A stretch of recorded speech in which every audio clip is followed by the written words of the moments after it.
यूसुफ, आप साइमा अयूब का इस वक्त जो ट्रीटमेंट चल रहा है और फिर अब उनके मुतबादिल खिलाड़ी के हवाले से बातें हो रही हैं, आप इस पर क्या कहेंगे? उनकी अभी कंडीशन के हवाले से क्या बताएं? देखिए इफ्ज़ा, 30 तारीख तक साइमा अयूब लंदन में ही रहेंगे।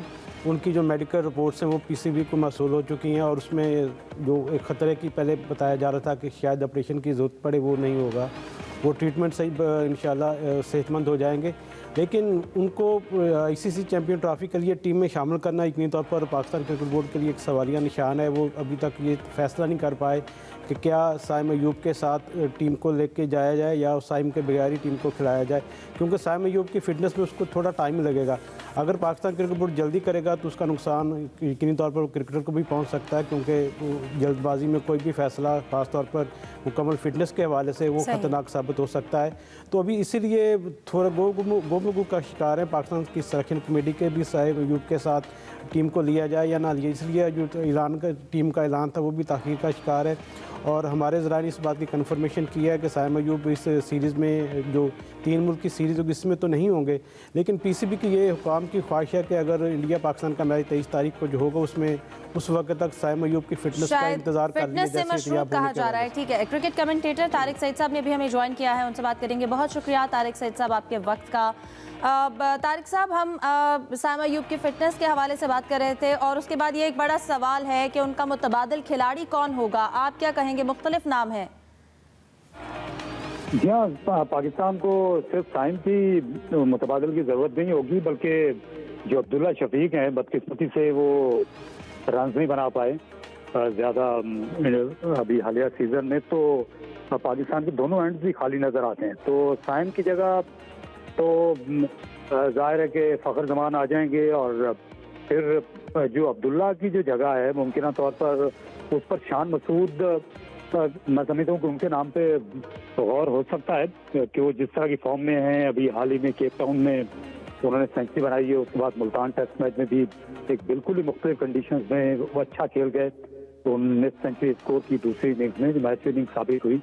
तो उनका लिस्ट ए क्रिकेट का जो रिकॉर्ड है वो भी बड़ा आला रहा है, हर दौर में 50 से ज़्यादा उनकी औसत रही है इस तरह के क्रिकेट में। तो मैं समझता हूँ उनको मौका अगर मिलता है तो इसमें कोई मुज़ायका नहीं होगा, तो ज़्यादा बेहतर ऑप्शन हो सकते हैं शान मसूद जो हैं।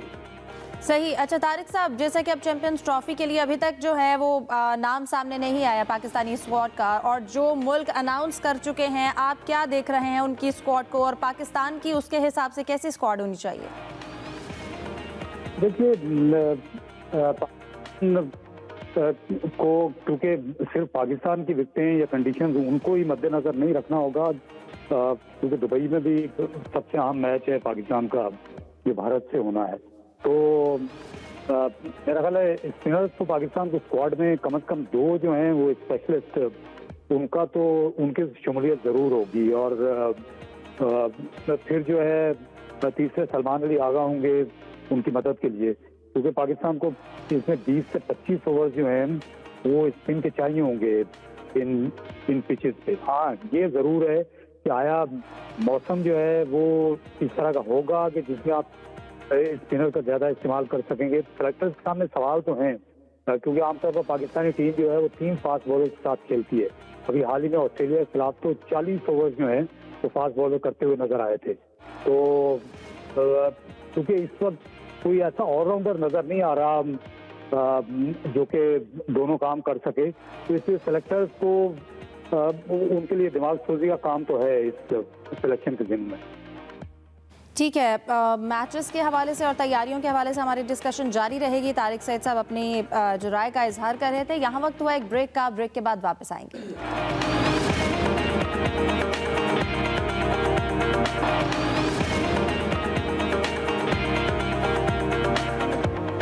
ब्रेक के बाद आपको खुशामदीद कहेंगे और अपनी डिस्कशन को कंटिन्यू करते हैं। हामिद चौधरी हमें ज्वाइन कर चुके हैं मुल्तान से, उनसे बात करते हैं। हामिद, कहिएगा, मुल्तान में इस वक्त प्रैक्टिस की गई, कल वेस्ट इंडीज़ की जानिब से, आज पाकिस्तान ने प्रैक्टिस की है।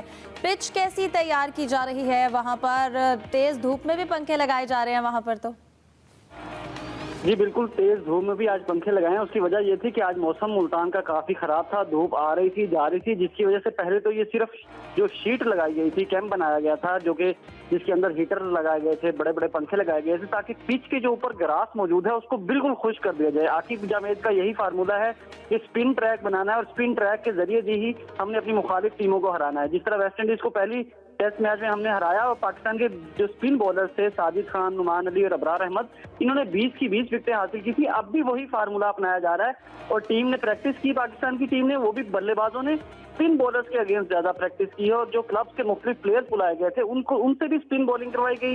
इसी तरह साजिद खान, अबरार अहमद और नुमान अली ने भी स्पिन बॉलिंग की। तो स्पिन ट्रैक ही बनाया जा रहा है। आज धूप कम थी, धूप आ जा रही थी, इसकी वजह से दिन में भी पंखे चला दिए और जो पिच के ऊपर थोड़ा बहुत ग्रास मौजूद था उसकी आज बिल्कुल कटिंग कर दी गई है।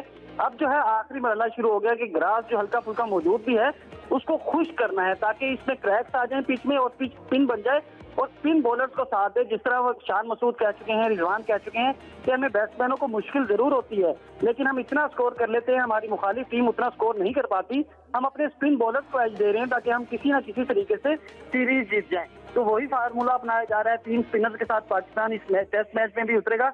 25 जनवरी से जिस टेस्ट मैच का आगाज होगा तो पाकिस्तान ने 3 स्पिनर्स को ऑलरेडी तैयार कर रखा है। इन्हीं 3 स्पिनर्स के साथ अगले टेस्ट मैच के लिए भी जाना है। तो वेस्ट इंडीज के अगर जोमल वारकिन की बात करें तो उन्होंने पिछले टेस्ट मैच में 10 विकेटें हासिल की थी। उनके स्पिनर्स भी कम नहीं है, लेकिन पाकिस्तानी बल्लेबाजों ने उनसे अच्छी बैटिंग की, जिसकी वजह से पाकिस्तान ये टेस्ट मैच जीतने में कामयाब हुआ था। क्या है, ठीक है हामिद, आप हमें मुल्तान से अपडेट कर रहे थे, बहुत शुक्रिया।